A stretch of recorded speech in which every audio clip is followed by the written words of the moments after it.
राम राम राम हरे हरे हरे कृष्णा कृष्णा कृष्णा हरे हरे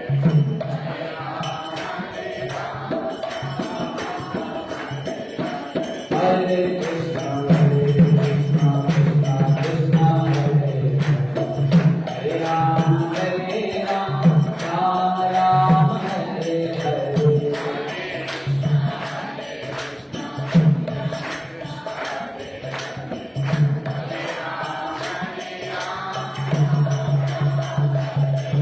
जय राधा माधव राधा माधव राधे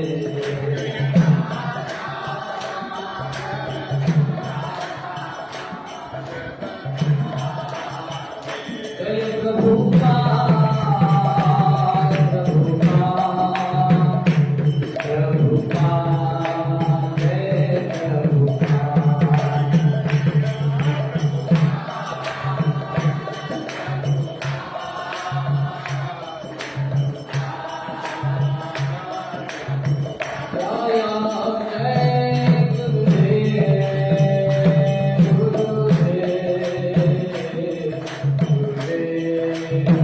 जय गुरुदेव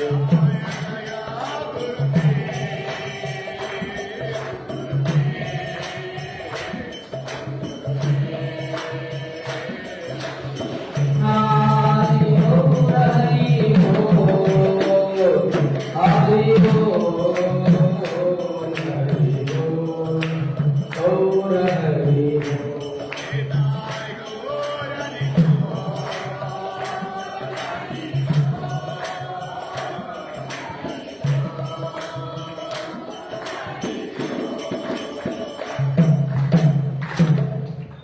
दाय गौर प्रेमानंदे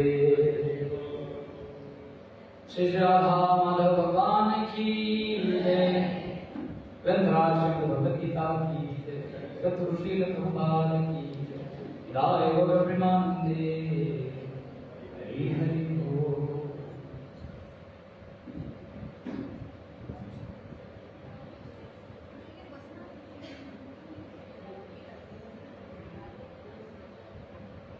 हरे कृष्णा। आज सबसे निवेदन है कि जो लोग चेयर पे बैठ के समर्थमान है वो लोग बैठ सकते हैं, और जो इसकी जरूरत नहीं है ऐसा लगता है तो आज नीचे ही बैठ सकते हैं। तो ये ऐसे भी हैं कि जो चेयर कम और कम पड़े थे, जो बैठ सकते हैं नीचे वो लोग सामने आ जाए तो ज्यादा बेहतर होगा। जैसे यूथ से वो लोग सामने आ जाए ज्यादा बेहतर, और कंफर्टेबल बैठ पाएंगे। तो बाकी जो बुजुर्ग लोग हैं जिनको पैर में तकलीफ होती है तो वो पीछे बैठे। हरे कृष्णा। बुजुर्ग लोग बोले तो सब नीचे आए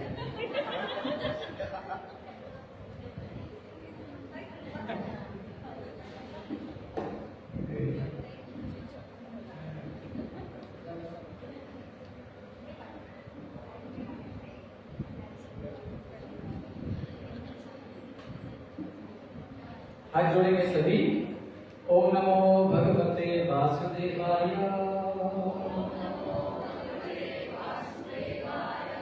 ओम नमो भगवते वासुदेवाय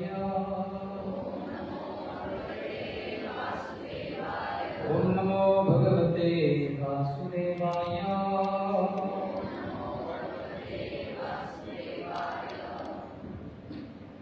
तो यहाँ पे सामने मंगलाचरण है, हम सब मंगलाचरण करेंगे।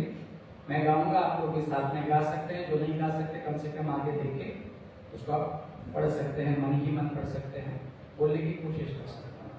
गुरु प्रणाम।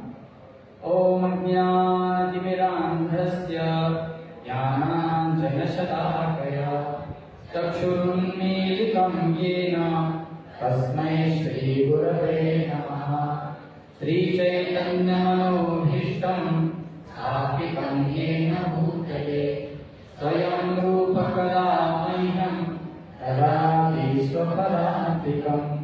वन्देऽहं श्रीगुरो श्रीयुतां श्रीगुरुन् वैष्णवांश्च श्रीरूपं साग्रजातं सर्वगणधर्मधान्वितं तं सजीवं साद्वैतं सा सावधूतं परिजनसहितं कृष्णचैतन्यदेवं श्रीराधा कृष्णपादान् सहगणललिता श्रीविशाखान्वितांश्च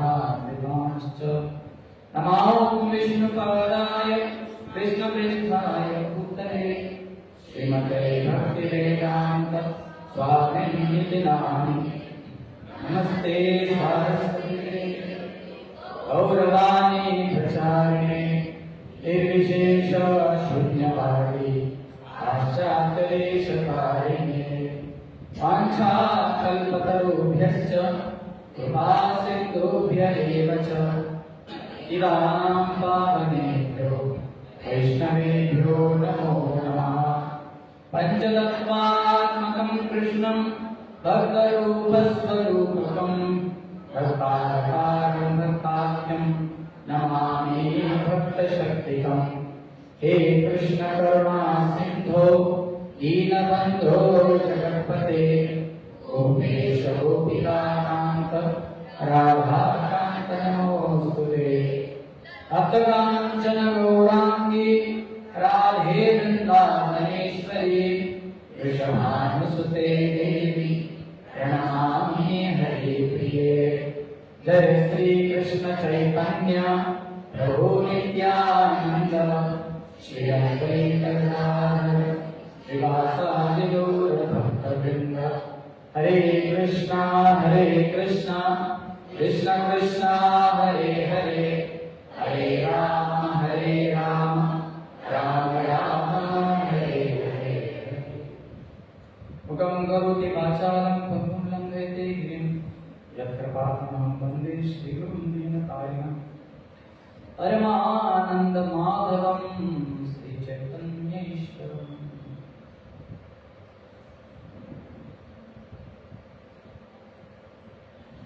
नमस्ते गुरुदेवाय सर्वसिद्धिप्रदायिने सर्वमंगलरूपाय सर्वानन्दविदायिने जगद्गुरु श्रील प्रभुपाद की जय अतित पावन श्री गुरु महाराज की जय समस्त वैष्णव वृंद की जय समस्त आचार्य वृंद की जय निताय गौर प्रेमानंदे हरि हरि बोल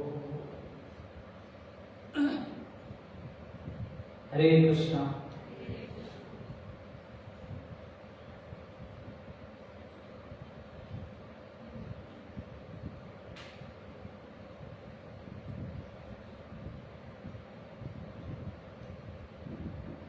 हरे कृष्णा कृष्णा कृष्ण हरे हरे हरे राम राम राम हरे हरे। आप सभी भक्तों का श्रद्धालुओं का हार्दिक स्वागत है। आज के इस सत्र में हम इन महत्वपूर्ण विषयों पर चर्चा करने वाले हैं। कौन से विषय हैं? आत्मज्ञान, पुनर्जन्म और कर्म। कल कोई कर्म के बारे में पूछ रहा था सवाल, आप पूछ रहे थे पीछे।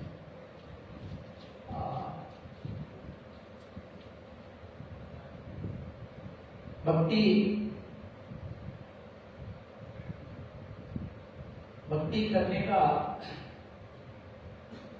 ऐसे बड़ा विचित्र सवाल पूछा गया है, भक्ति की क्या कीमत है? ऐसा सवाल, भक्ति की क्या कीमत है? तो आप में से कौन बता सकता है भक्ति की क्या कीमत है? कौन बताएगा? भक्ति किस मूल्य पर मिलती है? कोई? समर्पण। बहुत सुंदर, समर्पण बहुत अच्छा। और भी और कोई प्राण? ये अच्छा है, सवाल का जवाब बढ़िया है। और भी कोई? हाँ, क्या से मिलती है? ये भी अच्छा है, बहुत सुंदर। और प्राण? विश्वास, बहुत सुंदर। विश्वास होना, विश्वास हो फलदायक कहते हैं, विश्वास होना चाहिए, सही बात है। और आप बोलिए। हाँ, मानो अमूल्य है भक्ति। भक्ति का तो कोई मोल ही नहीं है, भक्ति कैसे खरीदी जा सकती है? ये भी अच्छा है। हाँ, आस्था और कौन काम? आस्था और श्रद्धा, बहुत बढ़िया। हमारे एक आचार्य हैं, बहुत वरिष्ठ आचार्य हैं, जो भक्ति के मूल आचार्य हैं, जैसे नारद मुनि हैं, वैसे भी आचार्य हमारी गौड़ीय परंपरा के आचार्य हैं। उनका नाम है श्रील रूप गोस्वामी। क्या नाम है? और रूप गोस्वामी कहते हैं भक्ति की कीमत क्या है? वे कहते हैं तत्र लौल्यम एकलापि मूल्यम। क्या है श्लोक? तत्र लौल्यम एकलापि मूल्यम। इसका अर्थ है भक्ति का मूल है भक्ति पाने की लालसा। क्या मूल है? लौल्य होना चाहिए, मुझे भक्ति चाहिए, आतुरता होनी चाहिए। हाँ, आपको भक्ति पाने की जो है उत्कट अभिलाषा होनी चाहिए, इच्छा, मुझे भक्ति प्राप्त करनी ही है, कुछ भी करके मुझे भक्त बनना ही है। ऐसा भाव रहेगा तभी व्यक्ति क्या बन सकता है? भगवान का भक्त बन सकता है। भक्ति पाने की क्या होनी चाहिए? लालसा। हरे कृष्ण हरे कृष्ण। तो आप बड़े श्रद्धालु हैं, हर रोज दो तीन से जो लोग आ रहे हैं सभी भावुक हैं, श्रद्धालु हैं, लेकिन उनको भी देखिए नेचुरल वे से जो है क्या हुआ है, डिवाइडेशन हो गया। क्या आप देख सकते हैं कि उसमें भी जो आ रहे थे वे तो श्रद्धालु थे ही थे, लेकिन आप जो 5 बजे आए हो, आप लोग जो है आप विशेष श्रद्धालु हो, आपको छाटा गया। तो अन्यों की अपेक्षा जो है आप विशेष हो, क्योंकि आप में लौल्य है, जानने की इच्छा है, जिज्ञासा है। इसलिए आप सभी भक्तों का मैं हृदय से स्वागत करता हूँ। क्योंकि हमारा विषय बहुत बड़ा है, तो मैंने काफी देर प्रतीक्षा की लोगों की, लेकिन अभी यहाँ से हमको क्या करना पड़ेगा? आरंभ करना पड़ेगा, क्योंकि विषय कितने भी बड़े हो, आज का सत्र ये आखिरी सत्र है कि हमको आज कंक्लूड करना पड़ेगा। तो हम आरंभ करते हैं, जो लोग बीच में आते जाएंगे, क्योंकि ये ज्ञान भगवान के विषय का ज्ञान है। किनके विषय का ज्ञान है? तो भगवान के संबंधित जो ज्ञान होता है वो गन्ने जैसा होता है। कैसा होता है? क्या खासियत है गन्ने की? आप गन्ना ऊपर से खाओ, नीचे से खाओ, बीच में से खाओ, कैसे लगेगा? तो जो जब भी आएगा, 5 बजे आने वाले, 5:30, 6, 6:30, 7, 8, 8:30 भी आएंगे तो उनको कम से कम मीठा मीठा क्या मिलेगा? प्रसाद मिलने वाला है। तो जो भी आएंगे, जब भी आएंगे, उनका मैं इन एडवांस में क्या करता हूँ? स्वागत करके इस सत्र को आरंभ करता हूँ। भगवद गीता अध्ययन वर्ग 2। अभी यहाँ से जो है ना विषय जो है वो सूक्ष्म होता जाए। शुरुआत में हमने बहुत सारी बातें अलग अलग पद्धति से देखी। सुख की खोज के लिए हमने देखा कि जिन चीजों को हम ढूंढ रहे हैं एक्चुअली वो सुख नहीं है, इसलिए तो इस संसार में हमको वेदना मिल रहे हैं, दुख मिल रहे हैं, कष्ट मिल रहे हैं। इतने बड़े बड़े राष्ट्रपति अमेरिका के, वे भी परेशान है, वे भी दुखी है, वे भी मर रहे हैं, उनको भी बुढ़ापा आ रहा है, उनको भी जवानी नष्ट हो रही है, उनको भी बीमारियां हो रही हैं। तो संसार में जहां जहां हम कोशिश कर रहे हो, सारा क्या हो रहा है? व्यर्थ हो रहा है। हाथी का ही लागत, कैसे लागत नहीं। आशा, वो कहते हैं ना, दूर से देखा तो पता नहीं क्या दिख रहा था आगे जाके देखा तो कुछ और ही था। ऐसी परिस्थिति है। जो भी हम देखते हैं इस आशा से भागे जाते हैं। जैसे हमने 4 कल उदाहरण दिए, एक का दूसरा उदाहरण किसी को याद आ रहा है तो बताइए जल्दी जल्दी। 4 उदाहरण दिए थे। एक उदाहरण मैं देता हूं, जैसे मृगजल है नहीं, दूर में पानी दिख रहा है, और दूसरा कस्तूरी, कस्तूरी का एक है, बम्बू का एक है, स्विंगम, स्विंगम, स्विंगम कैसा? वो खाओ, एक समय में क्या हो जाएगा, उसका सारा रस फिर वो निकला नहीं जाता, उगला नहीं जाता, तो ऐसे बेकार होता है। कोई बच्चा जो है बम्बू को ही गन्ना समझ के क्या कर रहा है? चूस रहा है, लेकिन उसमें से रस आएगा क्या? बिल्कुल क्यों नहीं आएगा, क्योंकि वो क्या है? बम्बू है। उसी प्रकार से हम इस दुखालय संसार में क्या ढूंढ रहे हैं? सुख ढूंढ रहे हैं, लेकिन हमको सुख मिल नहीं रहा। एक बार एक व्यक्ति था, और वह व्यक्ति एक नाली में उतर गया। कहाँ उतर गया? नाली में उतर गया और अपने हाथ से नाली को क्या कर रहा है? वो सारा इधर उधर नाली को जो है, नाली के गंदे पानी को अपने हाथ से ये कर रहा था। कोई गहन चीज ढूंढ रहा था वो भीतर। तो वहां से प्रभु जी जा रहे थे हमारे, तो प्रभु जी ने पूछा, है भैया गंदी संदी नाली में क्यों उतर गए हो? ये तो कुकर सुकर का काम है, तुम तो इतने अच्छे मनुष्य लग रहे हो और तुम कहां उतर गए हो? नाली में उतर गए। तो उसने कहा, अरे महाराज तुमको क्या लेना देना, जाओ ना अपने रास्ते। ऐसे तो महाराज बोले, भैया मुझे तो कोई जरूरत नहीं, तुम्हारी ऐसी दुर्दशा देख के मुझे क्या लग रहा है? बुरा लग रहा है, तो मैं सोच रहा हूँ तुम्हारी मदद करूं। तो बोले ये प्रभु जी अच्छे लग रहे, तो नाली से बाहर आ गया। बोले महाराज एक बात आपको दिखाऊंगा, आप कुछ मदद कर सकते क्या? देखो, लेकिन आप लेना नहीं। तो बोले मुझे क्या जरूरत है? तो उसने नाली में ऐसे इधर आओ, इधर आओ, पास में। महाराज आ गए पास में, और नीचे ध्यान से देखो। नाली में जो महाराज जी ने ध्यान से देखा तो वहां पर एक 10 तोले की सोने की चेन गिरी थी। क्या गिरी थी? 10 तोले की। बोले ये तो सोने की चेन है। तो बोला इसलिए तो नाली में। बाद में भले ही मैंने क्या जो बोलो वो सावन से घिस घिस के, आपको पता चले नाली में 10 तोले की चेन गिरी तो आप क्या करें? उतरेंगे कि नहीं उतरेंगे? आप कुछ भी बोलो, मैं जानता हूं क्या होने वाला है। कोई यहाँ बोल रहा है, कोई यहाँ बोल रहा है, लेकिन मैं जानता हूं। लोग बोलेंगे अरे बाद में जो मिले वो डव साबन से नहाएंगे, है मोती साबन लगाएंगे चंदन वाला, लेकिन 110 तोले की चेन क्या लाख रुपए रेट हो गया सोने में। तो महाराज हंस रहे थे और महाराज जी ने उसने कहा कि महाराज देखो ये है, ये बात है, ये समस्या है, मैं इसको क्या कर रहा हूँ, बाहर आकर देखता हूँ तो दिख रही है, छलांग मार के ढूंढने की कोशिश करता तो हार लग नहीं रही। तो महाराज हंस रहे थे। तो उसने पूछा महाराज क्यों हंस रहे, आप बताइए। तो महाराज ने कहा अरे मूर्ख नीचे मत देख, ऊपर देख। किधर देख? वो बोले ऊपर क्या है? ऊपर देख तो सही। उसने जब ऊपर देखा तो पता चला कि उसके उस नाली के किनारे पे एक पेड़ के ऊपर वाली टहनी में वो चेन लटकी है, और उस चेन का प्रतिबिंब कहाँ गिरा है? नाली में गिरा है। अब ये व्यक्ति, मूर्ख व्यक्ति, पूरे जीवन भर भी खोजता तो क्या उसको वो चेन मिलती नहीं। क्यों? वो क्या ढूंढ रहा था? प्रतिबिंब को जो है चेन समझ के उसको ही ढूंढने का क्या कर रहा था? प्रयास कर रहा। जबकि असली चेन किधर है? ऊपर है। उसी प्रकार से ऊर्ध्वमूलम अधश्चात्मम अश्वत्थम प्रादुर्भवे, ये संसार एग्जैक्टली उल्टा है। जो भगवान के धाम में उसके ठीक उल्टा है संसार है।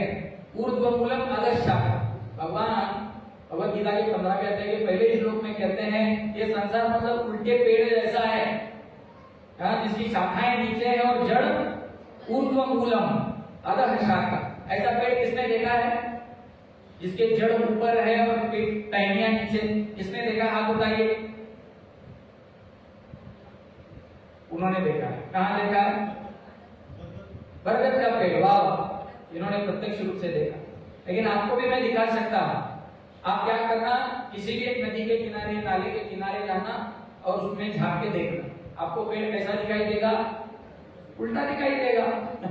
है कि नहीं? आपको पेड़ नहीं देखना है, पेड़ की क्या देखना है? छाया देखिए, प्रतिबिंब देखना है। तो कैसे दिखेगा आपको? ऊपर जड़े और नीचे पेड़ दिखाई देगा। उसी प्रकार से ये संसार है। भगवान के धाम में जो प्रेम है वो इस संसार में काम है।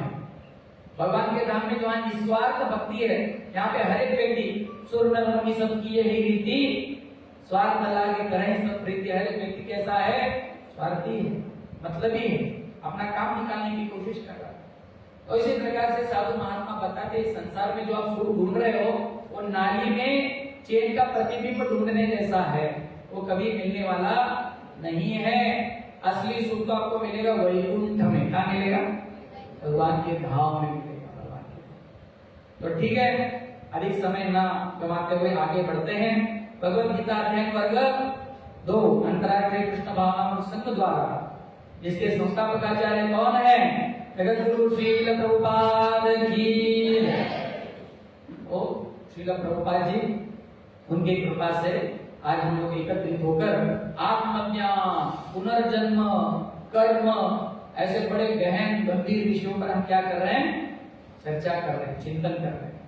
आगे देखते हैं। प्रमाण, आंतरिक बोध। अब यहाँ पर थोड़ी सी बातें, टेक्निकल बातें, सोचने लायक बातें हैं। ये कौन महाशय है?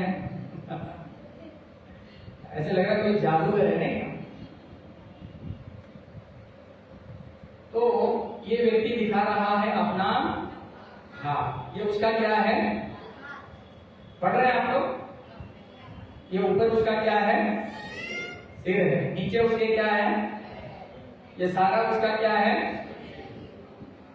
तो सवाल उठता है, यदि ये उसका हाथ है, ये उसके पैर हैं, ये उसका सर है, ये सारा उसका शरीर है, यही बातें हम पर भी लागू होती है। ये मेरे हाथ है, ये मेरे पैर है, ये मेरा सर है, ये सारा मेरा शरीर है, तो फिर मैं कौन हूं? सवाल क्या है? मैं कौन हूं? तो इस पर हमने गहन चर्चा की है। आत्मा के बारे में याद है ना? वो बूढ़ी मैया याद है आपको? पिंजरे वाली, तोते के पिंजरे वाली। तो हम लोगों की भी वही दशा है कि हम लोग पिंजरा साफ करते हैं, शरीर साफ करते हैं, लेकिन आत्मा की वो ध्यान नहीं देते। तो ये आत्मा का ज्ञान। भगवद गीता अध्याय 2 श्लोक क्रमांक 18, भगवान क्या कहते हैं? देखिए, अंतवंत इमे देहा नित्य सुखा शरीरिणाम अनाशिनो प्रमेयस्य तस्मात् युद्धस्व भारत। यहाँ पे कह रहे अविनाशी, अपरिमेय, नित्य जीवात्मा भौतिक शरीर का अंत होना निश्चित है, इसलिए हे भरतवंश तुम क्या करो? युद्ध करो।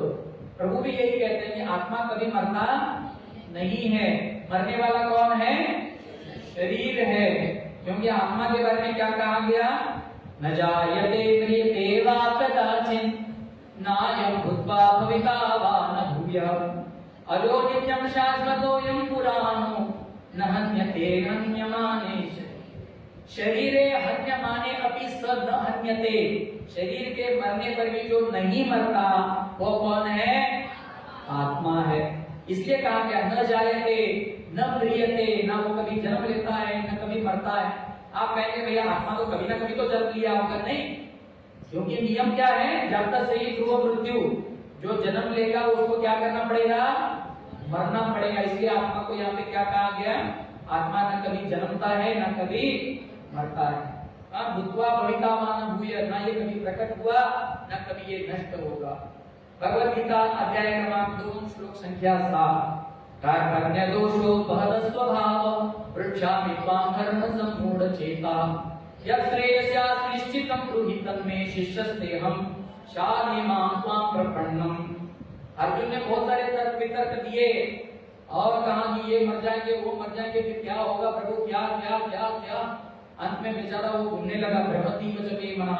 और फिर बाद में उसने प्रभु के चरण पकड़ लिए, बोले शिष्यस्तेहं शाधीमां, आप मेरा शोधन करो, मेरी शुद्धि करो। त्वां प्रपन्नम, हे प्रभु मैं आपकी क्या आया हूं? शरण आया हूं। तब भगवान ने ज्ञान देना आरंभ किया। भगवद गीता अध्याय 2 श्लोक क्रमांक 13, जिसमें प्रभु क्या कहते हैं? बोलिए, देहिनोऽस्मिन् यथा देहे कौमारं यौवनं जरा तथा देहान्तर प्राप्ति धीरस्तत्र न मुह्यति।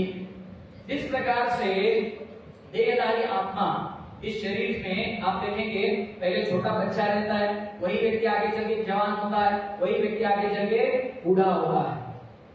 परिवर्तन तो हो रहा है ना। कोई एक बूढ़ा व्यक्ति आए, अपने बचपन का फोटो लेके 4-5 साल के बच्चे का और अपना आज का फोटो दिखाएगा, उन दोनों फोटो को देख के कोई बोलेगा ये एक ही आदमी है? सारा शरीर क्या हो गया? परिवर्तन हो रहा है। और वो बूढ़ा कह रहा है ये मेरा ही फोटो है बचपन का। तो क्या वो बुजुर्ग व्यक्ति झूठ बोल रहे हैं? उन्हीं का फोटो है, लेकिन सारा शरीर कैसे हो गया? क्या हो गया? पूर्णतया बदल गया है। उसी प्रकार से आत्मा भी क्या करता है? जैसे आत्मा ही है, जो छोटा बच्चा था जो जवान हो गया, कौमारम यौवनम जरा बढ़ता गया, वैसे ही तथा देहांतर प्राप्ति, व्यक्ति क्या हो जाता है? मरने के बाद देहांतरण करता है। एक शरीर छोड़ के दूसरे शरीर। माता जी आगे आना चाहते हैं? आगे। तो आत्मा क्या करता है? शरीर अविनाशी, शरीर विनाशी है, नष्ट होने वाला। आत्मा अविनाशी है, ये शरीर छोड़ता है दूसरा शरीर। यम यम वापी स्मरण भावम जगन्यन्ते कलेवरम। जैसे जैसे भाव में वो विश्वास, जैसे जैसे चेतना में वो अपना शरीर छोड़ता है, वैसे वैसे उसका दूसरा जन्म लेना है। आपने काफी सारे लोगों ने भागवत सुना होगा, तो भागवत में राजा जड़भरत की कथा आपने सुनी है कि नहीं? उसने हिरण का चिंतन करते करके अपने शरीर को छोड़ दिया। अगले जन्म में क्या बना?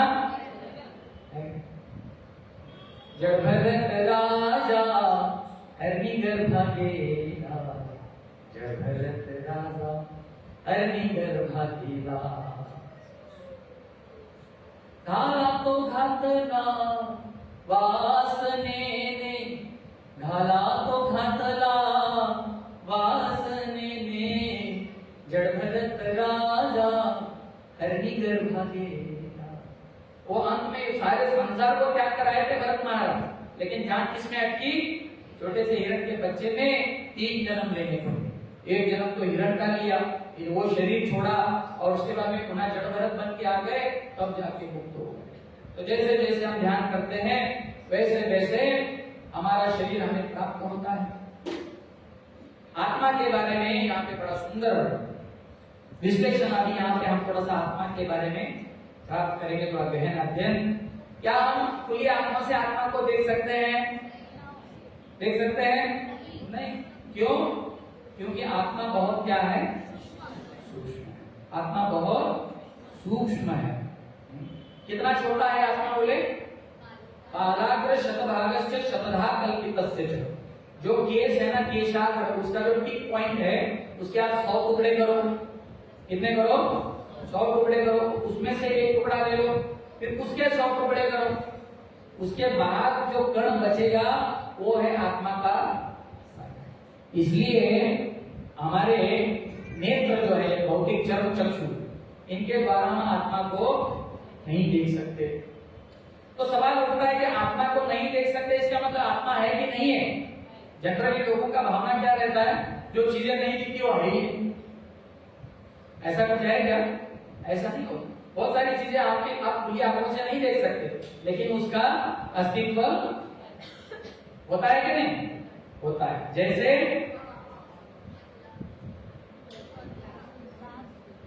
गुलाब है, गुलाब में सुगंध होती है क्या?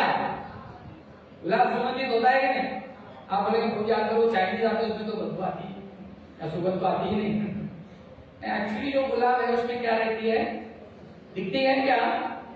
है कि नहीं? पर सुगंध आगे। जैसे बीज में क्या होता है? तेल होता है। दिखता है क्या? राई में तेल दिखता है क्या? तिल में तेल दिखता है क्या? लेकिन जब उस पर प्रक्रिया होती है तो धीरे धीरे दिखने लगता है। लकड़ी में आग होती है क्या? दिखती है? नहीं दिखती, लेकिन उसको जैसे ही जलाएंगे तुरंत आग आपको दिखाई देगी। जैसे दूध है, दूध में कोई घी दिखता है? नहीं दिखता, लेकिन जब उस पर क्या होगी प्रक्रिया, दूध का दही बनेगा, दही को आप मथेंगे, उससे मक्खन निकलेगा, उससे घी। कहां से निकला? दूध से निकला क्या? गन्ने में चीनी होती है क्या? दिखाई तो नहीं देती, लेकिन प्रक्रिया करने पर दिखाई देती है। वैसे ही आत्मा को देखना है या आत्मा का उसमें परमात्मा को देखना है, भगवान को देखना है, तो एक विधि है, एक प्रोसेस है। प्रक्रिया करनी पड़ती है, तभी गन्ने की क्या बन सकती है? गन्ने के रस की, शुगर केन जूस की चीनी बन सकती है, मिश्री बन सकती है। तो आत्मा के बारे में हम लोग देख रहे हैं, पुनर्जन्म के बारे में देख रहे हैं। ये कौन है महाशय? इनका नाम है डॉक्टर इयान स्टीवेंसन। ये बहुत बड़े तज्ञ थे डॉक्टर, जिन्होंने पुनर्जन्म के ऊपर बहुत रिसर्च किया है और इन्होंने बहुत सारे अपने अनुभवों को लिखा है। यहाँ का एक बीच में चालू कर सकते हैं तो यस बस ये काफी ठीक है। तो इयान स्टीवेंसन जी, इन्होंने भी पुनर्जन्म के ऊपर बहुत चिंतन किया है। ये जो है ये इंडियन भारतीय महिला है, डॉक्टर सतवंत परसीचा, आप गूगल पे सर्च कर सकते हैं। इन्होंने भी अपने भावों को, अपने अनुभवों को बहुत गहराई से लिखा है। बहुत सारे प्रमाण प्रस्तुत किए हैं किस चीज के, बगल में लिखा है, क्या लिखा है? पुनर्जन्म। बहुत सारे जो है, जैसे आपने कहा कि शरीर मरता है, आत्मा नहीं मरता, क्योंकि आत्मा क्या करता है? पुनः नया जन्म लेता है। पुनरपि जन्मम पुनरपि मरणम पुनरपि जननी जठरे शयनम, ये शास्त्र कहता है। और आजकल साइंस भी इसको क्या करने लगा है? मानने लगा है। कुछ बातें यहाँ पर हम देखने का प्रयास करेंगे। जैसे पुनर्जन्म की कुछ स्मृतियां हैं, यही है इयान स्टीवनसन जी, जिन्होंने 2000 से अधिक स्वतः स्फूर्त पूर्व जन्म की स्मृति घटनाओं पर व्यापक शोध किया। ऐसे उन्होंने उदाहरण इकट्ठा किए हैं, 2000 से भी अधिक केसेस उन्होंने हैंडल किए हैं और उस पर किताब भी लिखी है। पुनर्जन्म होता है। और भी आगे कुछ उदाहरण हम देखेंगे। जैसे बहुत बड़ा जहाज था जो डूब गया, क्या नाम था? तो टाइटैनिक जहाज जिस व्यक्ति ने बनाया, उसके एक डिजाइनर थे, उनका भी क्या हुआ था? पुनर्जन्म हुआ था। आप यहाँ पे पढ़ सकते, पढ़िए एक बार। ये वो अपने भावों को व्यक्त कर रहे हैं। इसके अलावा मुझे लगातार बुरे सपने आते थे। एक विशाल जहाज मेरे ऊपर क्या हो रहा है? मंडरा रहा है। तीखी चीजें, गर्मा गर्म बहस, ठंडा पानी मेरे शरीर पर वार कर रहा था। आड़ू के रंग का स्टील का एक टुकड़ा मेरे ऊपर गिर रहा था और बार बार मैं रोते हुए जाग जाता। ऐसे स्वप्न।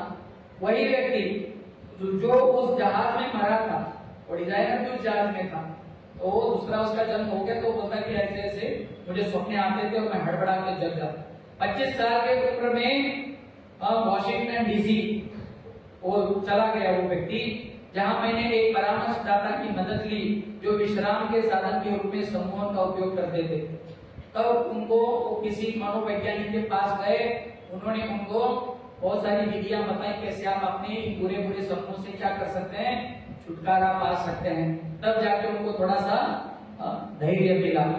सत्र के दौरान मैंने स्वयं को जहाज के डिजाइन के बारे में बहस करते हुए सुना। जिस क्षण वो संबोधन जब करते थे तो रिकॉर्डिंग किया गया है, बाकायदा वीडियो रिकॉर्डिंग है। तो वो बता रहा है कि ये जहाज का जब डिजाइन बना था तो क्या डिस्कशन हुआ था, वो इस जन्म में बता रहा।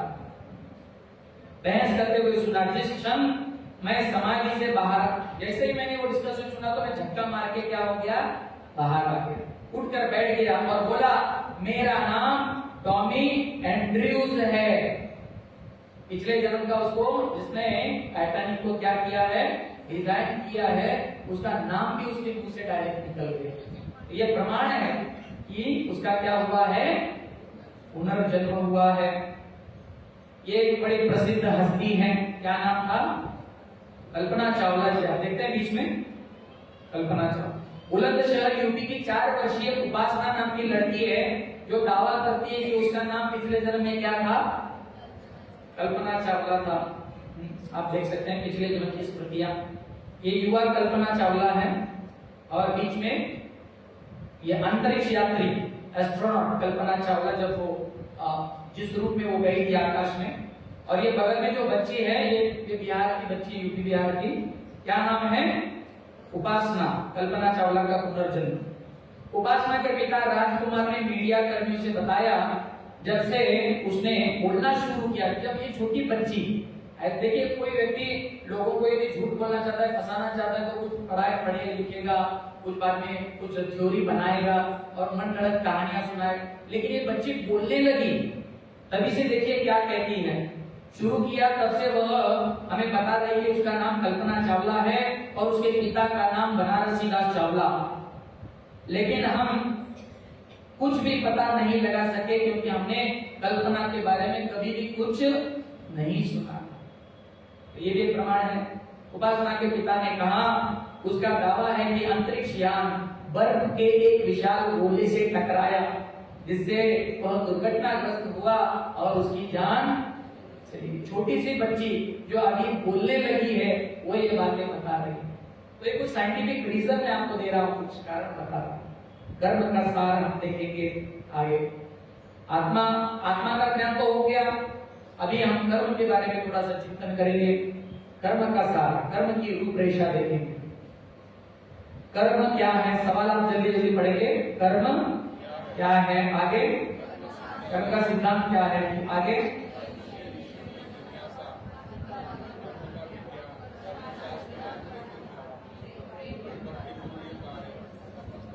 तो ये कर्म का जो है ना, ये टप्पे टप्पे से हम जो है वो सामान्य कर्म से लेकर भक्ति पूर्ण कर्म तक, कृष्ण भावना भावित कर्म तक आगे बढ़ेंगे। आगे इसको हम और डिटेल में देखेंगे। कर्म क्या है, सवाल उठता है। हर एक कर्म में क्या होता है, बराबर या विपरीत है कि नहीं। Every action has reaction. जैसे ये चित्र शायद आपको ढंग से दिख नहीं रहा, लेकिन कोई व्यक्ति यदि जोर से दीवार में मारेगा तो उसके हाथ में क्या होगा, घाव, चोट आएगी कि नहीं। या कोई तो बॉक्सिंग में मारे, पंचिंग बैग होता है, उसको मारते हैं जोर से, तो रिटर्न में आके वो क्या हो जाता है, लगता है कि नहीं। जैसे गेंद कोई मार देता है दीवार पर तो क्या हो जाती है, बाउंस बैक करते हैं, रिवर्स वापस आती है। एवरी एक्शन हैज, जब हम कोई कर्म करते हैं तो उस कर्म का क्या होता है, रिएक्शन होता है। अरे इसके सिर पे कुछ गिर रहा है, कौन है ये महाशय? कौन है? न्यूटन जी। अब आप हमें बताइए, उन्होंने सिद्धांत ढूंढ निकाला। न्यूटन का सिद्धांत क्या कहता है, गुरुत्वाकर्षण। ऊपर चीजें उछाली जाए तो कहां आती है। तो आप बताइए, जब उन्होंने ढूंढ के निकाला उससे पहले फल क्या आसमान में जाते थे? फल कहां गिरते थे? लेकिन इन्होंने उसकी क्या की है, खोज की है, इसलिए सिद्धांत को बताया गया न्यूटन का सिद्धांत। लेकिन ये नियम पहले से प्रभु ने बना के रखा। ऊपर चीजें उछालेंगे तो कहां आएंगे, सीधा नीचे ही आएंगे, क्योंकि गुरुत्वाकर्षण है। तो उसी प्रकार से एक कर्म का नियम, इसके बारे में हम देखते हैं। यदि प्रत्येक प्राणी को प्रकृति के नियमों का पालन करना पड़ता है तो क्या मनुष्य उससे बच सकता है क्या? नहीं। मनुष्य को जो है कर्म का फल भोगना पड़ता है। बोलिए, क्या करना पड़ता है? भोगना पड़ता है। कर्म जो है ना एकदम निष्पक्ष है। कर्म के मार्ग में कोई टाटा बिरला अंबानी नहीं, कोई झुग्गी झोपड़ी में रहने वाला नहीं। कर्म जो है वो सबके प्रति समान दृष्टि, यहाँ पर आप ध्यान से देखेंगे, निष्पक्ष है, अनिवार्य। निष्पक्ष मतलब कोई भेदभाव नहीं करता, अनिवार्य मतलब सबको ये दुख आते हैं, सबको कर्मों के क्या आते हैं, रिएक्शन आते हैं, सबको आते हैं। वो धनी गरीब ऊंच नीच ऐसा कुछ नहीं देखता है। जैसे हम कभी भी भगवान के नियमों, भगवान ने कुछ नियम बनाए हैं, कोई माइकल ऐसा पैदा नहीं हुआ जो भगवान के नियमों को क्या कर सके, उल्लंघन कर सके। जैसे ये भगवान ने नियम बनाया, ऊपर से नीचे आएगा आदमी, समझ, ऊपर से कहां आएगा, आदमी नीचे ही आएगा, क्योंकि स्वाभाविक है, गुरुत्वाकर्षण है तो नीचे आएगा। कोई अति शहाना आदमी क्या करे, ऊपर से डायरेक्ट, देखिए वो क्या कर रहा है, वो ऊपर एक छलांग मारेगा तो क्या होगा, हाथ पैर टूटने ही वाले हैं। वो नीचे आ सकता है, लेकिन उसकी क्या है, उसकी विधि है, सीढ़ियां बनाई गई है, लिफ्ट बनाई गई। यदि वो ढंग से आएगा नीचे तो बड़े ट्रेन से आएगा, ऐसा आएगा तो ये कहना चाहते हैं कि कर्म के नीति के नियमों को कोई टाल नहीं सकता। वो चाहे धनी हो या गरीब हो, ऊपर गलत पद्धति से छलांग मारेगा, नियमों को तोड़ने का प्रयास करेगा, वो विधि को, प्रोसेस को फॉलो नहीं करेगा, तो एवरी एक्शन हैज रिएक्शन। हाथ पर उसको क्या करना पड़ेगा, अपना तोड़वाना पड़ेगा। कर्म का दूसरा नियम कार्य और कार्य का परिणाम है। अच्छा काम करेंगे, बोलिए जल्दी, ऐसा परिणाम होगा। बुरा काम करेंगे, यहाँ पे दो बच्चे हैं, दो तरह के बच्चे हैं। क्या दिख रहा है आपको, दोनों बच्चे क्या क्या कर रहे हैं? एक बच्चा क्या कर रहा है, पहले दोनों क्या खेल रहे हैं, कंचे खेल रहे हैं। अब वो बंक करके क्लासेस जो है, स्कूल को छुट्टी मार के खेलेगा तो क्या पास होगा, परिणाम क्या आएगा, फेल। दूसरा बच्चा क्या कर रहा है, ध्यान लगा के, फिर वो बोर्ड की एग्जाम हो या कितना भी जटिल क्वेश्चन हो, इसकी पास होने की गारंटी है कि नहीं, पक्की है। Every action has reaction. काम का परिणाम होता है। जब हम परिणाम देखते हैं तो उसके कारण समझने का प्रयास करते हैं। जब हम रिजल्ट देखते भैया हमसे क्या हो गया, जैसे मान लीजिए किसी व्यक्ति को एलर्जी हो गई या फूल गया, कुछ हो गया, तो ढूंढने लगा कि मुझे कोई कीड़ा तो नहीं काट लिया है। जैसे प्रत्येक जैसे एक बच्चा कह रहा है सुबह सुबह मेरा पापा मेरा पेट बहुत दर्द कर रहा है, इसका मतलब क्या हुआ, पहली रात को क्या किया है, जंक फूड खाया है, तो ऐसा बन रहा है। समझ रहे ना, ये सारे कर्म है, ये सब क्या है, कर्म है। कर्म के नियम को और आगे देखते हैं। यदि हम अपने बच्चे को पुरस्कृत करते हैं, दंड देते, जैसे कोई माता पिता जो होते हैं वो अपने बच्चों को, जब बच्चा गलत मार्ग में जाता है तो पिताजी माता क्या करते हैं, उसको दंड देते हैं सही रास्ते पे लाने के लिए। हाँ, या कभी बच्चे अच्छे मार्क लाते हैं तो माता पिता क्या करते हैं, उसको गिफ्ट देते हैं, अरे वाह तुम एकदम फाइनल एग्जाम में पास हुए, तुमको हम साइकिल लेके आएंगे तुम्हारे लिए, नहीं क्या, तुम्हारे लिए क्रिकेट किट लेके आएंगे। और उसी प्रकार से यदि हम ऐसा कर सकते हैं अपने बच्चों के साथ, तो क्या भगवान हमारे साथ ऐसा नहीं कर सकते? क्या लगता है आप लोगों को? क्योंकि अल्टीमेटली वो हमारे क्या है, माता पिता है। त्वमेव माता पिता त्वमेव त्वमेव बंधु सखा त्वमेव विद्याधरणं त्वमेव सर्वं मम देवते। ऐसे ही भगवान भी करते हैं। कभी कभी हमारे काम में अड़ंगा डाल देते हैं, कभी कभी हमको थोड़ा अधिक परिश्रम करवाते हैं, कभी कभी हमको रिवॉर्ड भी देते हैं, थोड़ा सा परिश्रम करते हैं, बड़ा काम सफल हो जाता है। ऐसे प्रभु कभी रिवॉर्ड देते हैं, कभी परेशान करते हैं, ताकि उससे हमें क्या हो, कुछ सीखने मिले। ये बड़ा गंभीर सवाल है। कभी कभी ऐसे देखा जाता है, बुरे लोग हैं लेकिन उनके साथ क्या हो रहा है, बहुत लोग हमारे पास रोक जाते, आम्ही तर कुणाचं काही बिघडवलं नाही, आमच्याबरोबर ते असं का घडलं, और वो देखो वो चोरी करता है, कभी मंदिर नहीं आता, कोई सत्संग नहीं करता, कुछ नहीं करता। ये क्या चीज है? ये बहुत बड़ा लोगों का सवाल है। क्या सवाल है, पढ़िए जरा जोर से। अच्छी चीजें क्यों होती है, तो आप ध्यान से देखिए। ये कौन है, चोर है। इसने चोरी किया, मतलब कौन सा काम किया, बुरा काम किया। समय बीत जाता है, समय बीत जाता है, समय बीत जाता है, समय बीत जाता है, बहुत सारी चोरियां करके लाखों रुपए कमाता है, कंपनी खरीद लेता है बहुत बड़ी किंगफिशर जैसी है, और उसके बाद में एक दिन उसके ऊपर धाड़ पड़ती है। क्या होती है? फिर ईडी के लोग आते हैं। कौन आते हैं? ईडी के लोग आते हैं। फिर आप देखते हैं बोरे में पैसा मिलता है, गाड़ी में पैसा मिलता है, टायर में पैसा मिलता है, बाथरूम की छत में पैसा मिलता है, फिर पैसा रह जाता है बगल में, महाराज चाहते चले जाते हैं। आ गए, दिख रहा है आपको? ये है। कभी कभी क्या होता है, ऐसे लगता है कि भैया बुरे के साथ अच्छा हो रहा है, लेकिन वो हमेशा नहीं रहे। आजकल तो आपको कितने सारे उदाहरण दिखेंगे। आप यूपी में तो हमारे योगी जी के राज्य में तो आप कितने सारे उदाहरण देख सकते हैं। एक जमाने में जिनके नाम से पूरा यूपी बिहार सारा हिलता था, आज बेचारे वो हिल रहे हैं। ऐसी अवस्था है। जिनके जेब में हुआ करता था सारा संसार, ऐसे लोग आज हिल रहे हैं, राह देख रहे हैं, मरने की कोशिश।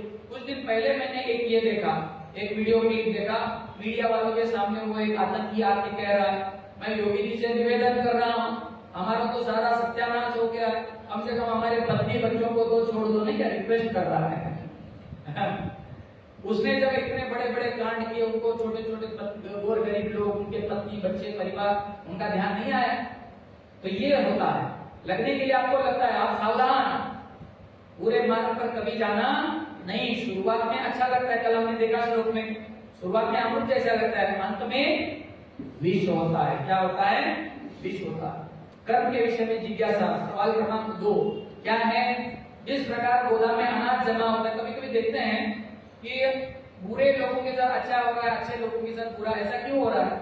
क्योंकि जनरली नियम ये है, ये न यावान यथा धर्मो अधर्मो में न समीकान सह एव तत्फलम मुक्ते तथा दावत अमुद्रवै। जनरली नियम ये होता है कि जो आज हम कर्म करते हैं उसके फल हम कल भोगते हैं। अब जो यस्टरडे वाले कल में हमने कार्य किए थे उसके फल आज। जैसे कोई किसान है, किसान जो होता है वो आज भी बीज बो रहा है कि नहीं? ये कब के बीज है? पिछले साल के हैं। और वही बीज खा भी रहा है, वही बो भी रहा है, और ये जो आज बो रहा है ये कब खाएगा? अगले साल खाएगा। ये नियम है। इसलिए आप अच्छे कर्म करते रहोगे। अभी जो बुरा आपके साथ हो रहा है ये समझो आपके पिछले जन्म की क्या है? कर्म है जो आपको आ रहा है। और चूंकि आप भगवान की भक्ति कर रहे हैं तो उन कर्मों की तीव्रता कम हो जाती है। हाँ, जहाँ पे आपका गला कटना है वहां पे केवल छोटी सी उंगली कट के रह जाती है। इसको समझना बहुत ज्यादा जरूरी है। तो इसको संचित कहते हैं। क्या बोलते हैं? हमने पिछले जन्म में जो पाप पुण्य कर्म किए वो संचित हुए हैं, बस वही हम इस जन्म में भोग रहे हैं। और जैसे व्यक्ति गुण कर्म, कोई अच्छा कर्म करता है, अब तो जैसे ये अच्छा कर्म आता जाता है, कोई बुरा कर्म करता है, अरे भगवान। इसको ध्यान से देखिए, आपको समझ में आएगा मुझे क्या कहना है। कुछ समझ में आ रहा है? ध्यान से देखिए, अपना दिमाग लगाइए, आपको समझ में आएगा क्या हो रहा है उसके साथ।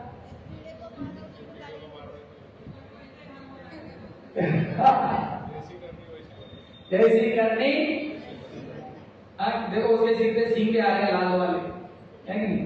और जो कीड़ा आ रहा है उसको कुचल रहा है पैर से, तो ऊपर से गाड़ी उसको कुचल रही है। जब व्यक्ति काम करता है तो कर्म की 5 चीजें होती हैं।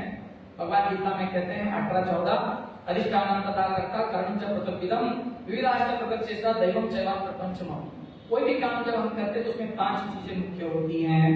तो कौन सी 5 चीजें हैं? सबसे पहले तो काम करने के लिए कोई जगह होनी चाहिए, शरीर, स्थान। एक कर्ता होता है, करने वाला डूअर होता है, या उसको हेल्प करने के लिए इंद्रियां होती हैं। और अनेक प्रकार के प्रयत्न होते हैं जो एफर्ट वो लेता है। और अंत में भगवान की, जब तक प्रभु की कृपा न हो तब तक वह कोई कार्य नहीं कर सकता।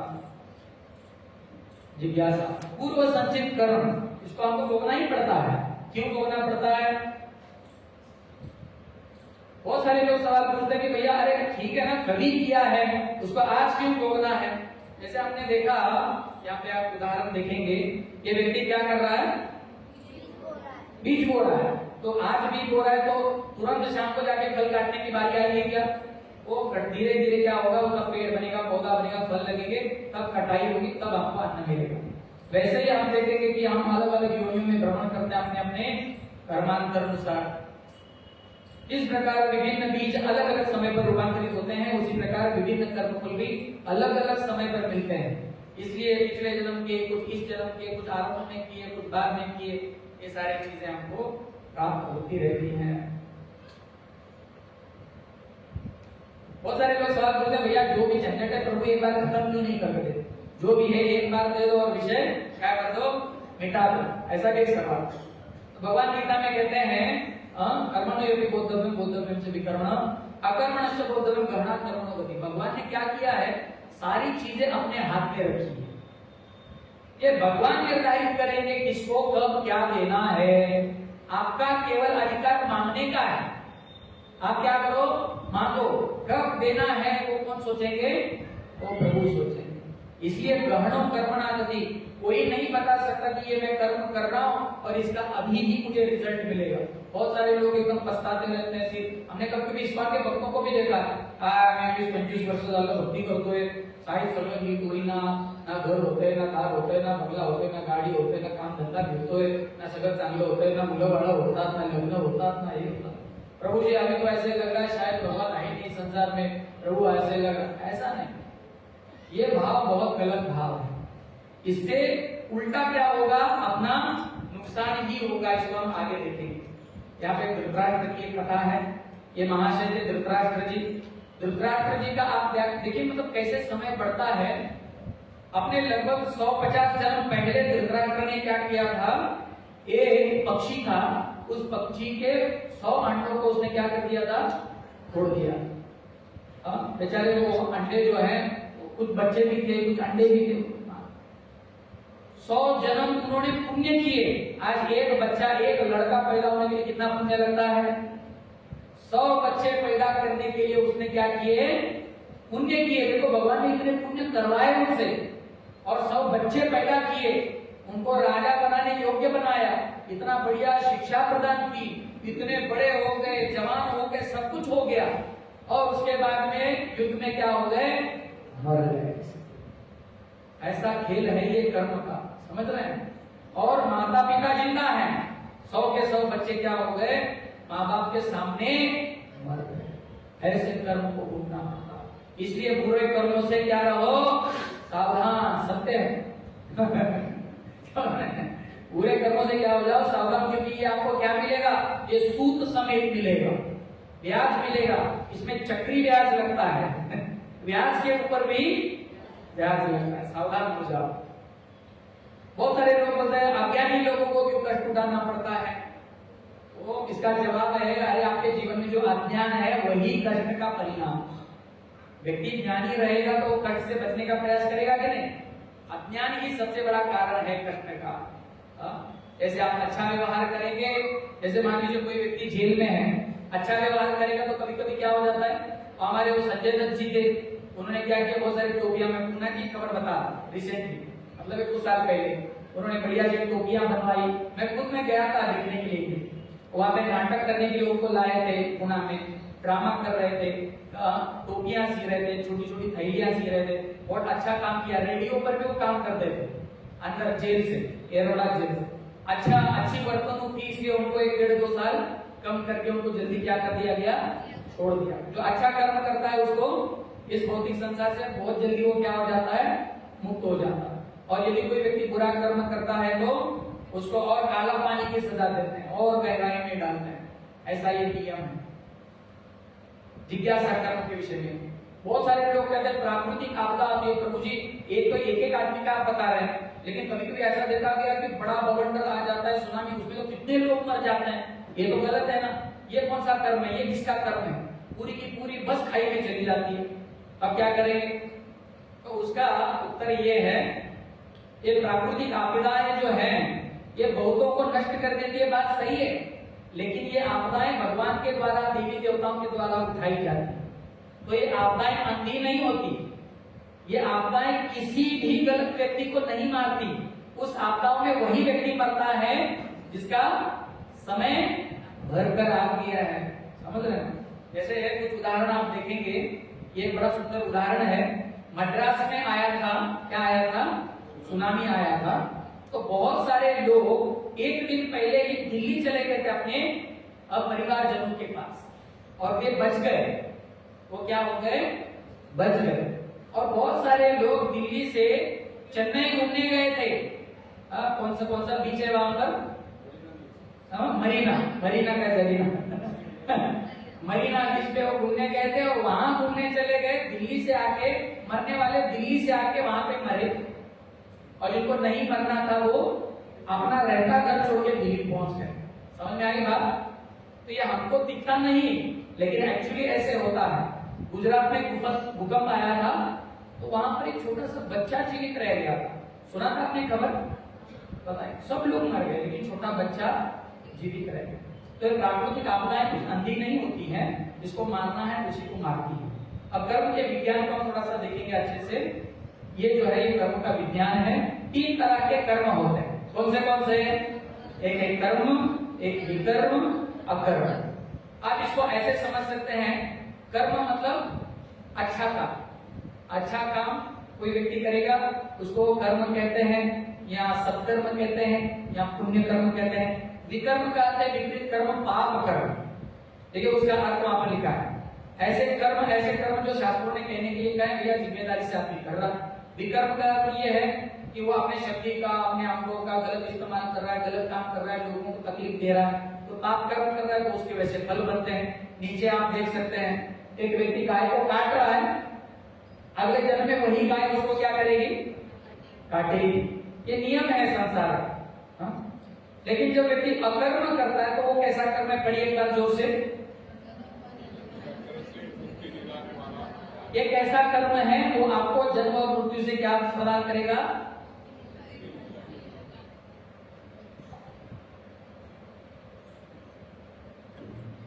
मुक्ति प्रदान करेगा। जैसे यहां पर आप शकुनी और दुर्योधन देख रहे हैं, कर्म तो आपको करना है, लेकिन कर्म का फल आपको प्रकृति देती है, लेकिन क्या कर्म करना है वो किसके हाथ में है, वो अल्टीमेटली हमारे हाथ में है। वो शकुनी को बता रहा है लेकिन दुर्योधन के हाथ में है, वो चाहता तो इस युद्ध को क्या कर सकता था।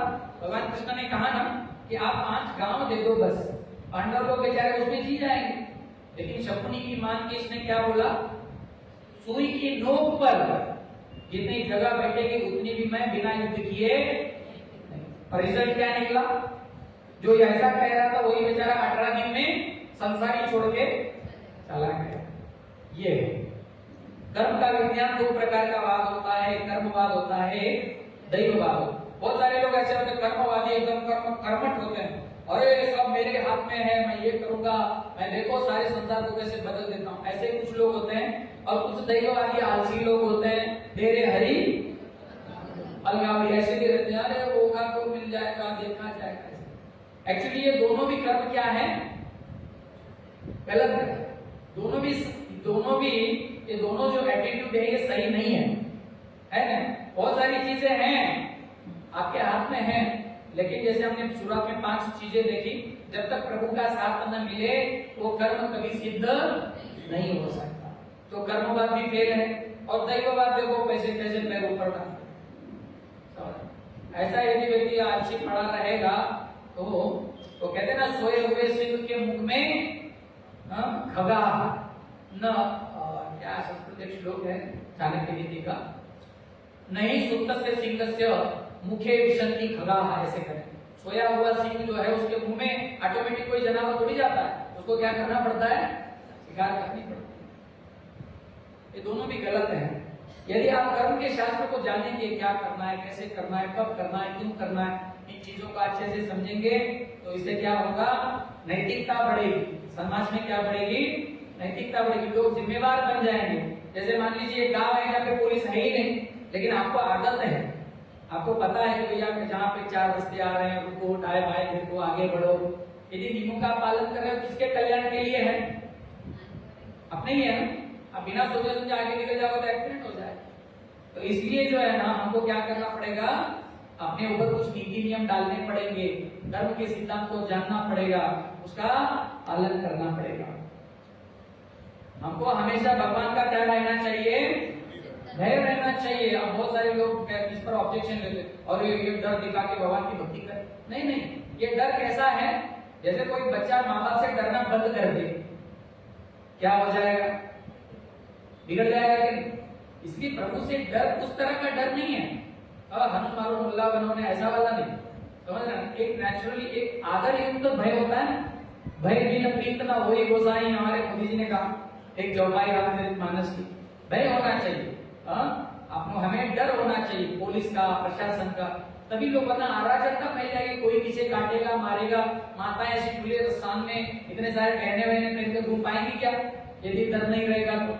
समाज में शांति बनाए रखने के लिए सबसे पहला स्तर क्या है, डर होना चाहिए प्रभु के प्रति। अरे भैया मैं गलत काम करूंगा तो मुझे इस गलत काम का गलत परिणाम भोगना पड़ेगा, डर होना चाहिए। ये तो सामाजिक शास्त्र सामाजिक स्तर पे हुआ। वैयक्तिक स्तर पर भी इसका आपको बहुत फायदा होता है। क्या फायदा होता है, जब भी कोई आपको दुख आता है तो ऐसी परिस्थिति में आपको क्या मिलेगा, मानसिक बल मिलेगा। अरे आज भले ही पूरे दिन चल रहे लेकिन मैं अच्छे काम कर रहा हूं ना, तो आगे क्या आने वाला है, अच्छा समय आने वाला है, अच्छे दिन आने वाले हैं, क्या लोग आशा करते हैं। आप कहेंगे प्रभु हम तो दुखी नहीं है, हमने देखा एक दिन कि हमको ये तीनों ताप क्या कर रहे हैं, फटके लगा रहे हैं। 3 ताप याद है ना आपको, कौन कौन से, आदि दैविक, आदि भौतिक और आध्यात्मिक। आदि दैविक मतलब देवी देवताओं के द्वारा सुनामी आना, अकाल पड़ना, गर्मी होना, इसमें देवी देवता इन्वॉल्व है। आदि भौतिक मतलब दूसरे जीवों के द्वारा हमें मिलते हैं। आध्यात्मिक मतलब हम खुद ही अपने को तकलीफ देते हैं, हमारा मन परेशान करता है, हमारी इंद्रियां परेशान करती है, हमारे घुटने दर्द करने लगते हैं। प्रभु जी 2 तासाचा कार्यक्रम 3 तासाला घ्यायची काय गरज आहे का। तो इस तरह से ये आपको परेशान कर रहे हैं। तो जब हम क्या करते हैं, ये चीजें जब हम समझ लेते हैं तो भविष्य में आने वाली परिस्थितियों से जूझने की हमको क्या मिलती है, शक्ति मिलती है। दिव्य आनंद के अलग अलग स्तर होते हैं, आध्यात्मिक, भौतिक, मानसिक और शारीरिक। अलग अलग प्रकार से हम आनंद प्राप्त करते हैं। जैसे शारीरिक आनंद है, लोग क्या खाते हैं, क्या लिखा है नीचे, पढ़िए एक बार। खाओ पियो मजा करो। संस्कृत में भी यावम जीवे सुखम जीवे तृणम कृत्वा घृतम पीवे भस्मीभूतस्य देहस्य कुतः पुनरागमनम भवे। तो ये कर्मवाद है। Eat drink and B Mary. बहुत सारे लोग मानसिक आनंद लेते हैं, जैसे संगीत सुनते हैं, कला, हमारे यहाँ पे गायक आते हैं हर रोज, बढ़िया रियाज चलता है, आनंद मिलता है, प्रेम करते हैं, खेल खेलते हैं, इस तरह से। बहुत सारे लोग भौतिक आनंद लेते हैं, क्या करते हैं, भौतिक खेल करते हैं, डिबेट्स करते हैं, तर्क वितर्क करते हैं, चेस खेलते हैं। आध्यात्मिक आनंद कैसे होता है? इसमें आप ध्यान से देखेंगे, इसमें क्या होती है, प्रार्थना होती है, योग होता है, ध्यान होता है, मंत्र जाप होता है, नाम संकीर्तन होता है और शास्त्र का अध्ययन होता है। भक्ति पूर्ण सेवा सही रास्ता चुनने के लिए बुद्धि प्रदान करता है। जब आप भक्ति पूर्ण सेवा करेंगे प्रभु की, तो आपके पास ये बुद्धि आएगी देखने के लिए, जिसको मराठी में क्या कहते हैं, सत असत विवेक बुद्धि, क्या सही है क्या गलत है, ये बिनु सत्संग विवेक न हुई राम कृपा बिनु सुलभ न सुनी। जब तक हम सत्संग नहीं करते, हमको विवेक बुद्धि नहीं आती, क्या सही है क्या गलत है, लोगों को चुनने नहीं आता। इसलिए लोग भ्रमित रहते हैं, जाना तो चाहते हैं साइंस फील्ड में और कहीं आर्ट में ले लीजिए, या कोई इधर कहीं उधर, इस तरह से लोग भटक जाते हैं। लेकिन जो भक्ति करते हैं उनकी बुद्धि क्या हो जाती है, अस्थिर हो जाती है। जिसकी बुद्धि बटी हुई है बहुत सारे कामों में, मराठी में क्या नाम, एक ना धड़ भारावर चिन्ह, व्यवसायत्मिका बुद्धि समाधव नवी ये भगवान कहते हैं। जिसकी बुद्धि बहुत सारे कामों में बटी हुई है, वो कभी समाधि एके है बुद्धि, एके है पूर्णंदना। बुद्धि क्या करो अर्जुन, स्थिर करो, भगवान कहते हैं। जब हम भक्ति पूर्ण कार्य करते हैं तो पूरी आदतों के ऑटोमेटिक क्या प्राप्त हो जाता है, नियंत्रण प्राप्त हो जाता है। हमारा मन हमारे नियंत्रण में आ जाता है। जो हमारे डिजायर्स है, इच्छाएं हैं, उन पर हम क्या लगा सकते हैं, रोक। वरना ये ऐसा है जैसे जल्दी आग में घी डाल के उसको बुझाने का प्रयास करो, आग लगी है और ऊपर से पेट्रोल डाल के आप उसको बुझा रहे हो। बहुत सारे लोग सिखाते ना, एक महात्मा जी हमारे पुणे में होकर गए, उन्होंने एक थ्योरी गढ़ी, बताया संभोग से समाधि तक बोले, ऐसे भौतिक काम करो, इतनी जो भी है जी, हमको क्या उनका भाव ये है कि आप क्या करो, इतना इंद्रिय भोग करो कि इंद्रिय ही मर जाए। अरे ऐसा नहीं हो जाए, आपका पेट फट जाएगा, लेकिन ये जीव और मांगती रहेगी। ये संसार का क्या है, इंद्रियों की शमन, इंद्रियों का शमन उसी में है, जितना जरूरत है उतना ही प्रदान करो, उससे कार्य करवाओ। समझ रहे हैं ना? जीने के लिए खाना चाहिए, खाने के लिए नहीं जीना चाहिए, वरना उसका कोई अंत नहीं है। पूर्व जन्मों के संचित कर्मों का फल जब हम भक्ति करते हैं ना, तो पूर्व जन्म के कर्म भी क्या हो जाते हैं, धीरे धीरे नष्ट हो जाते हैं। उनकी तीव्रता हमेशा क्या हो जाती है, नष्ट हो जाती है। कार्य करने की कला क्या है, भगवान गीता में कर्मण्येवाधिकारस्ते मा फलेषु कदाचन मा कर्मफलहेतु प्रभु मा ते संगोत्सव स्वकर्मणि। कर्मण्येवाधिकारस्ते, अरे आप कल एक माता जी आके हमको गुरुजी बोले, प्रभु जी हमको लगता है सब छोड़ छाड़ के निकल जाए, नहीं, भगवान ने कहा आपको डट के क्या करना पड़ेगा, कर्म करना पड़ेगा। आपको क्या बनना पड़ेगा, जिम्मेदार बनना पड़ेगा। आप मैदान छोड़ के भाग नहीं सकते, आपको करना पड़ेगा। आपको कर्म करने का अधिकार है, लेकिन कर्म कैसे करना है, प्रभु की प्रसन्नता के लिए कर्म करना है। पवित्र कर्म करने की कला क्या है, तुम्हें अपना कर्तव्य पालन करने का अधिकार है, लेकिन यही बात, लेकिन तुम कर्म के फल के हकदार नहीं हो। किसने किसको कहा, भगवान कृष्ण ने अर्जुन से कहा। यहाँ पे दो उदाहरण है, क्या लिखा है, कौन से दो उदाहरण है? अच्छा, बढ़ई आपको पता है, बढ़ई क्या करता है, बढ़ई किसके काम करता है, लकड़ी के, है कि नहीं, अलग अलग फर्नीचर बनाता है कि नहीं। कारपेंटर जो होता है क्या बनाता है, जैसे मान लीजिए एक कारपेंटर है, इसको भी, ये जो आसन पे मैं बैठा हूं, इसको भी किसी बढ़ई ने बनाया होगा कि नहीं, आसन बनाया, सोफा सेट बनाया, ये बनाया, तो इसने बना के इस कार्यालय के मालिक को बेच दिया। अब ये किसका हो गया, अरे कार्यालय के मालिक का हो गया। तो क्या अगली बार वो व्यक्ति आके ये तो मैंने ही बनाया बोल के आके यहाँ बैठ सकता है क्या? उसका काम कब तक था? केवल करने तक, उसका काम हो गया। अब ऐसा नहीं कह सकते कि मैंने बनाया है तो मेरा है, मैं उसमें बैठ जाऊंगा, ऐसे नहीं हो सकता। और दूसरा उदाहरण हस्ताक्षर का है। जैसे कोई मान लीजिए मानो एक व्यक्ति चेक लिख रहा है और नीचे क्या करता है, अपनी साइन करता है, एक व्यक्ति को दे देता है। तो सवाल ये है, ये चेक किसका है? जवाब दीजिए।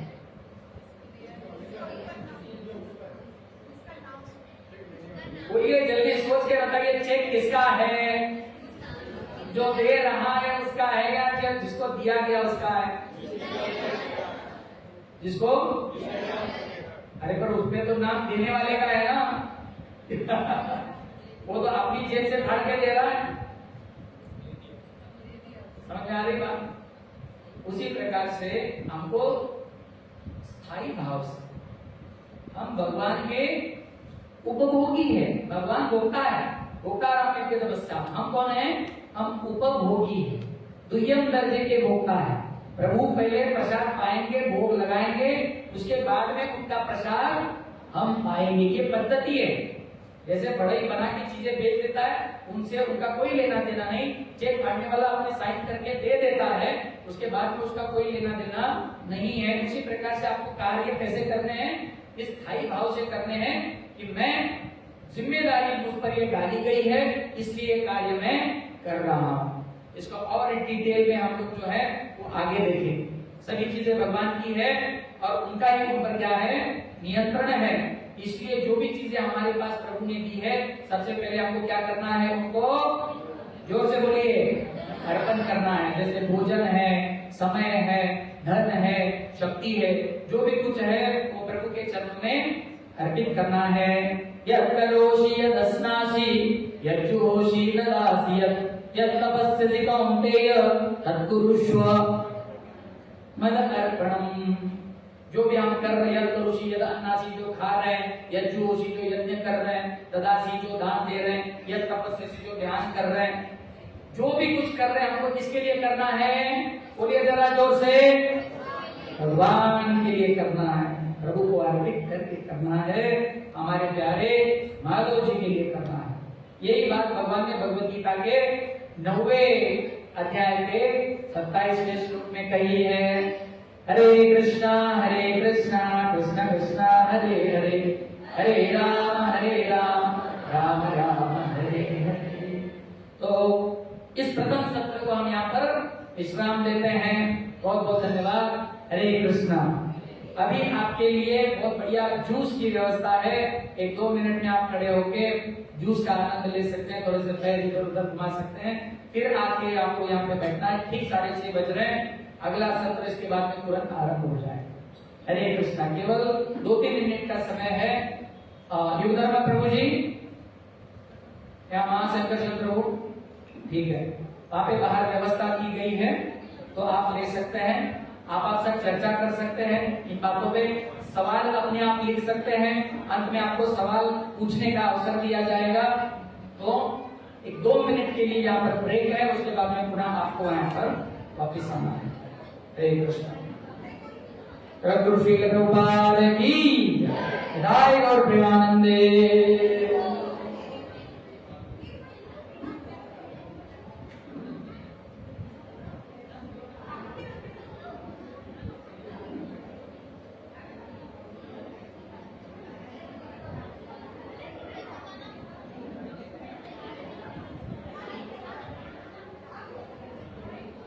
हरे कृष्णा। आइए आइए, यहाँ स्वागत है। कसे का आहात? छान, ठीक। महिन्याभरातच आपलं पुन्हा दर्शन झालं।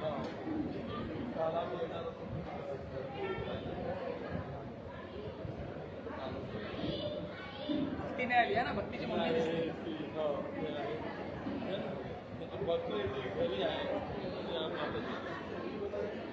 या स्वागत आहे।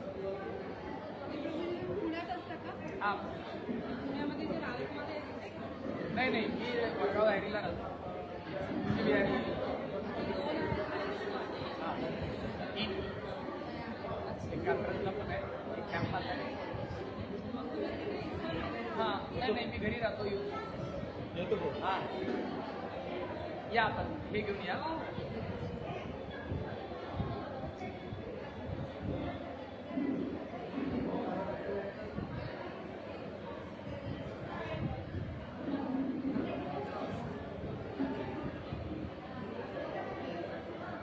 अजून 2 स्लाइड्स आहेत 2 आहे 100 नाही आहे दुसरं मी खूप कमी केलंय ते काय 18-20 आहे 17-18 कसं वाटतंय छान वाटतंय